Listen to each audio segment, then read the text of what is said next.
পৌরাণিক উপাখ্যান।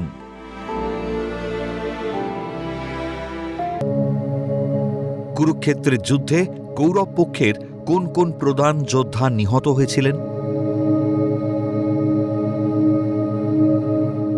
কুরুক্ষেত্র যুদ্ধ মূলত হস্তিনাপুরের সিংহাসনের অধিকার নিয়ে কৌরব ও পাণ্ডবদের দীর্ঘদিনের বিবাদ, ক্ষমতা ও অন্যায়ের সংঘাত এবং ধর্ম প্রতিষ্ঠার আকাঙ্ক্ষা থেকে হয়েছিল, যেখানে পাণ্ডবরা ছিল বৈধ উত্তরাধিকারী, কিন্তু কৌরবরা সিংহাসন ছাড়তে ছিল অরাজি, যা শেষ পর্যন্ত মহাভারত যুদ্ধের রূপ নেয়।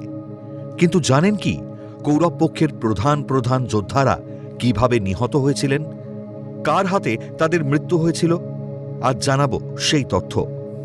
কুরুক্ষেত্র যুদ্ধে কৌরব পক্ষের প্রায় সকল প্রধান যোদ্ধা নিহত হয়েছিলেন, যার মধ্যে ভীষ্ম, দ্রোণ, কর্ণ, শল্য, জয়দ্রথ, দুঃশাসন এবং দুর্যোধন অন্যতম, যাদের বেশিরভাগই ভীম, অর্জুন বা অন্য পাণ্ডবদের হাতে প্রাণ হারান।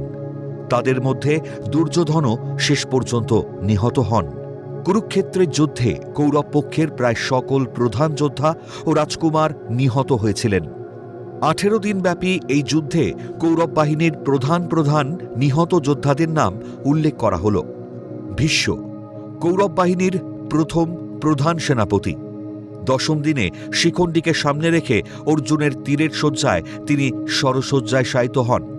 ভূরিশ্রবা, সোমদত্তের পুত্র। 14তম দিনে সাত্যকীর হাতে তিনি নিহত হন।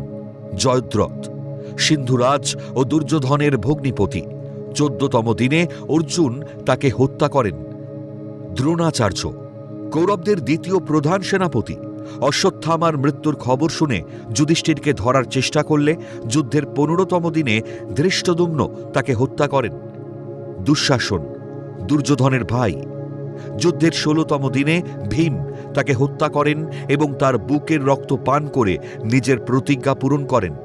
কর্ণ, কৌরবদের অন্যতম শ্রেষ্ঠ যোদ্ধা ও সেনাপতি। 17তম দিনে অর্জুনের অঞ্জলিকাস্ত্রের আঘাতে তার মৃত্যু হয়।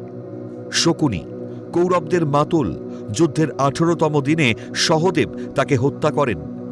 শল্য, কৌরব বাহিনীর শেষ প্রধান সেনাপতি। 18তম দিনে যুধিষ্ঠিরের হাতে তিনি নিহত হন। দুর্যোধন, 100 কৌরব ভাইয়ের মধ্যে জ্যেষ্ঠ। যুদ্ধের 18তম দিনে ভীমের সাথে গদা যুদ্ধে উরুভঙ্গ হয়ে তিনি মৃত্যুবরণ করেন। ভগদত্ত, প্রাগজ্যোতিষপুরের রাজা। অর্জুনের তীরে তিনি নিহত হন।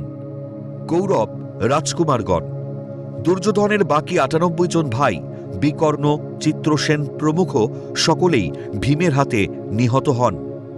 অন্যান্য যোদ্ধা, অলম্বুস ও অলয়ুধ নামের রাক্ষস যোদ্ধারা ভীমের পুত্র ঘটোৎকচের হাতে নিহত হন। কর্ণের পুত্র বৃষসেন এবং প্রসেন অর্জুন ও সাত্যকীর হাতে নিহত হন।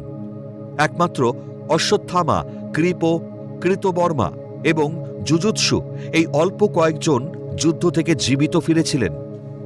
ভীম, অর্জুন, যুধিষ্ঠির এবং নকুল, সহদেব এরা সকলে মিলে কৌরব পক্ষের প্রায় সকল প্রধান যোদ্ধাকে একে একে হত্যা করেছিলেন।